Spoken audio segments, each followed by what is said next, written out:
CMR ఇప్పుడు మరింత వైభవంగా విశాలంగా మన ఉప్పల్లో గ్రాండ్ రీఓపెనింగ్ 28 మార్చ్.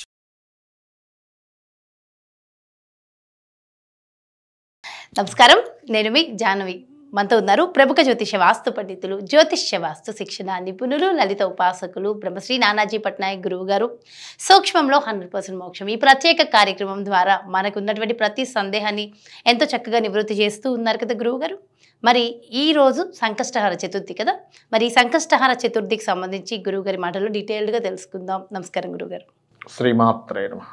గురుగారు, ఈరోజు సంకష్టహార చతుర్థి కదా, అయితే అసలు సంకష్టహార చతుర్థి సాయంకాలం వచ్చింది మనం కన్సిడర్ చేస్తామా, లేదంటే రేపు మార్నింగ్కి కూడా ఉంది అన్నారు ఇందాక మీరు మాటల్లో. సో ఉదయం వచ్చింది రేపు కింద తీసుకోవాలంటారా, ఈ రోజు కింద తీసుకోవాలి? సాయంత్రం వచ్చింది తీసుకోవాలి. సో కాబట్టి ఈ రోజే చతుర్థి విషయంలో సంకటహార చతుర్థి చేయడంలో సాయంకాలమే విశేషంగా చెప్తారు. సో ఈ రోజు సాయంకాలం తీసుకోవడమే మంచిది.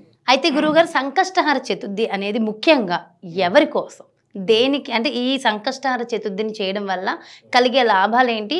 అంటే చదువు రాని వాళ్ళ కోసం చదువు కోసమా, ఉద్యోగంలో ప్రమోషన్స్ కోసమా, డబ్బు సమస్యలతో బాధపడుతున్న వాళ్ళ కోసం, అసలు ఈ సంకష్టహార చతుర్థి చేయడం వల్ల కలిగే ఫలితాలు ఏంటి? ఫస్ట్ ఆఫ్ ఆల్ ఏంటంటే ఆ పేరులోనే ఉంది సంకటములు హరింపజేయునటువంటిది అని, సంకష్టహర చతుర్థి అని.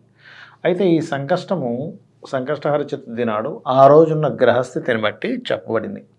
ఇప్పుడు ఇదేంటంటే ధనిష్టా నక్షత్రం రోజు వస్తుంది. ఇప్పుడున్న సంకటహర చతుర్థి ఈ రోజు వచ్చినటువంటిది. సో ధనిష్టా నక్షత్రం రోజు వచ్చినప్పుడు ప్రత్యేకంగా దీనికి ఒక పద్ధతి ఉంటుంది.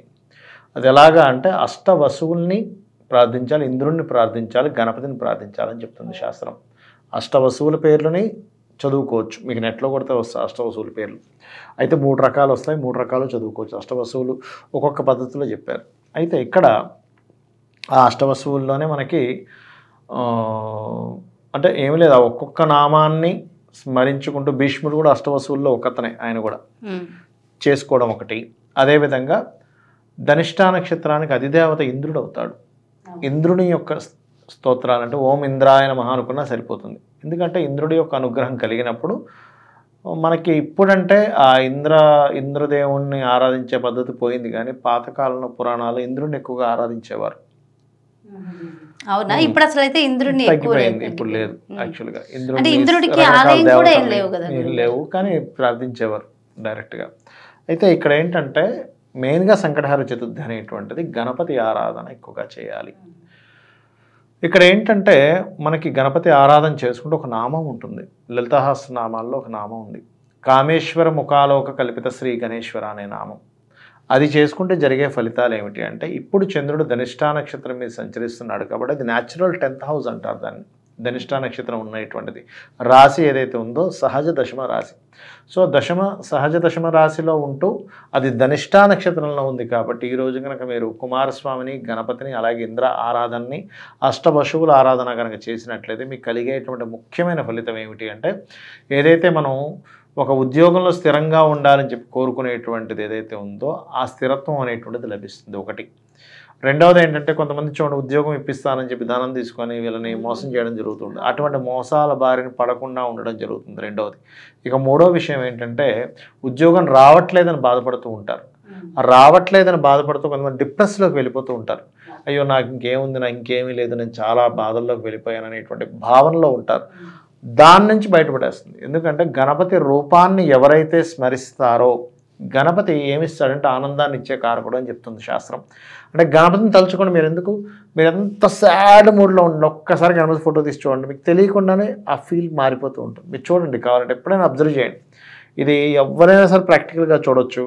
మనం మూడంతా పాడైపోయింది, ఒక్కసారి గణపతిని నెట్లో కొట్టాం, గణపతి వస్తుంది.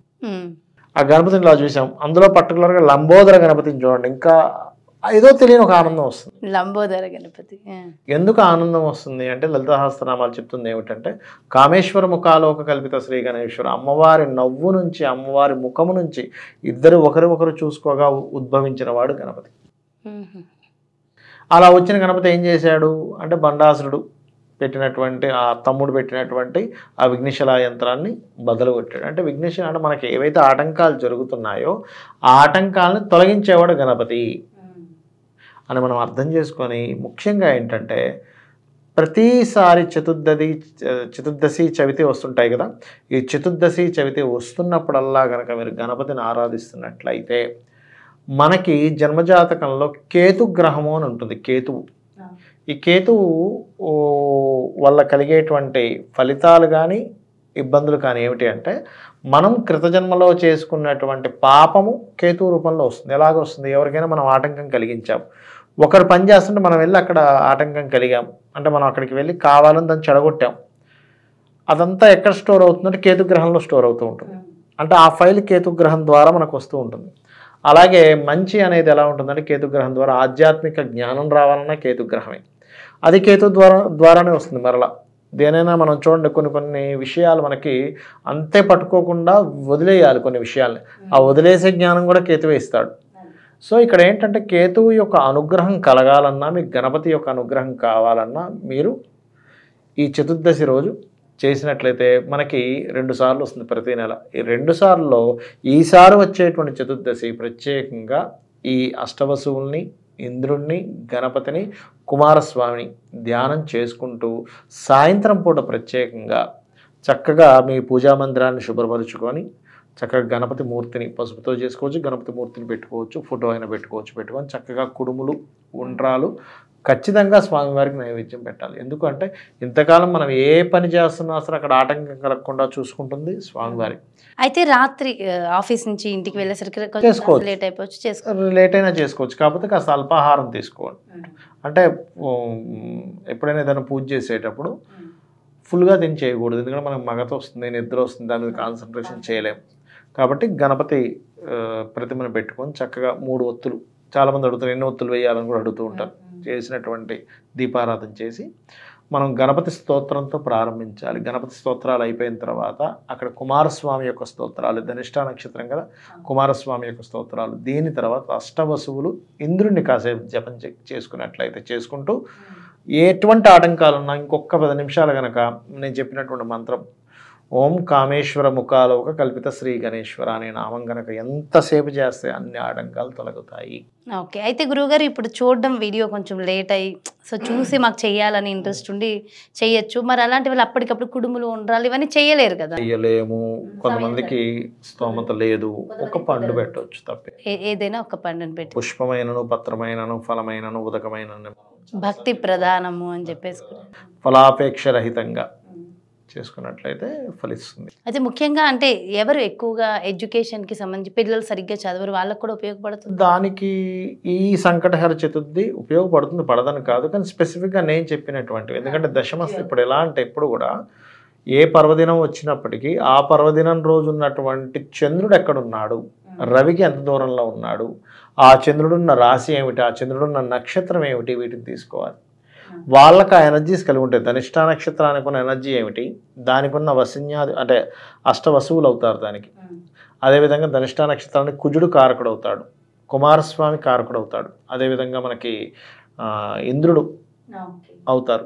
వీటన్నిటిని మనం కనుక స్పెసిఫిక్గా తీసుకొని చేసినట్లయితే ఫలితం చాలా చక్కగా వస్తుంది. అంటే ఒక పని అవ్వాలమ్మా, ఆ పనికి సంబంధించిన టీంని మొత్తం మనం కన్సల్ట్ చేస్తే ఆ పని అవుతుంది. అవును, అలాగే ఈ సంబంధించిన దానికి టీం అంతా అనమాట, అది కంప్లీట్గా ఆ జ్ఞానాన్ని తెలుసుకొని చేయడం వేరు, నార్మల్గా ఏదో పూజ చేసుకోవడం వేరు, అది అట్లా. సో అలా మనం కనుక కరెక్ట్గా ప్రాసెస్ తెలుసుకుని చేస్తే నిజంగా ఆ ఫలితం అనేది దక్కుతుంది. 100% ఉంటుంది. భగవంతుడు ఉన్నాడు, దేవతా స్వరూపం ఉంది, ఆ శక్తి ఉంది అనేటువంటి మనం ఎప్పుడైతే పరిపూర్ణంగా నమ్మి విశ్వాసంతో చేస్తామో అది ఖచ్చితంగా అయి తీరుతుంది, అందులో సందేహం ఏం లేదు. చాలా చాలా చాలా చక్కగా వివరించారు గురుగారు, థ్యాంక్ యూ సో మచ్. నమస్కారం. శ్రీమాత్రే నమః. సో చూసారు కదండి, సంకష్టహర చతుర్థి ఆ పేరులో ఉన్నట్టుగానే సకల సంకటాలను హరించేటటువంటి చతుర్థి అట.